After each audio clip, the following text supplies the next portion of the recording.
Hello, I'm Barb Keisman, and today I wanted to do a little bit different, something a little bit different. I want to talk to you from my heart. I feel like the Lord is wanting you to know that if you have failed disappointments, failed dreams, He says, don't let that turn into a failed life. Now, I first experienced that when I got divorced after 34 years of marriage. That was a failure. And it also created tremendous trauma in my life. And it took a few years to recover or to get back to any sense of normal. But after a couple years, the Lord said to me, do you remember that dream you had? The one that you wrote down in your paper about 23 years ago? I want you to start that now. I know you've had a major disappointment, but allow it to launch you into your future. Don't let that disappointment, don't let your failed marriage define you.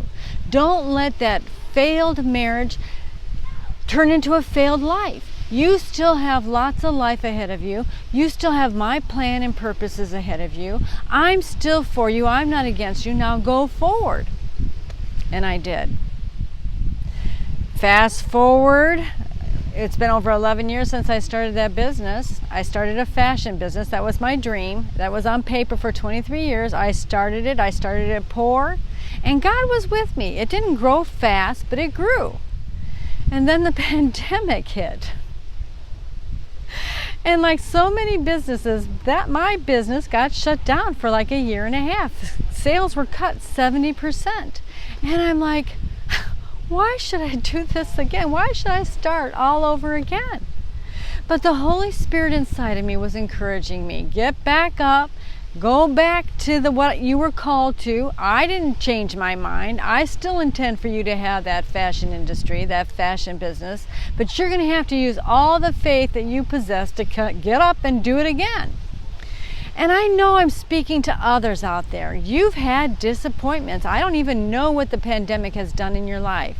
But God is saying, don't let failures or what seems to be a failure stop you. I still haven't changed my mind about your plans and purposes that I created you for. Don't stop. Get up, start moving, and get back to life the way I intended you to live it. I intended you to be victorious. Don't let this pandemic make you a victim. You can choose to be a victim or a victorious person. You cannot be both. And God says, I created you to be victorious. I want you to be an overcomer. So get back up, get back into the game. It's going to take faith. It's going to take more perseverance and patience that you thought you possessed. But trust me and get moving. I have to do the same thing, people. I feel like I'm starting again, all over again, and it's taking even more faith this time because I have to trust things that I don't even know what happened during this pandemic. I don't even know what we're dealing with yet. But God says, get going. Get back to that fashion line. I didn't change my mind on it. I know this pandemic hurt it, but I did not change my mind. And so many of you have dreams and visions that you thought just disappeared before your eyes. Don't let that define your life. Don't let your failures, or maybe temporary, maybe permanent failures, I don't know, but don't let the failures of your life turn into failure life. You have one life to live. Make sure you go for it.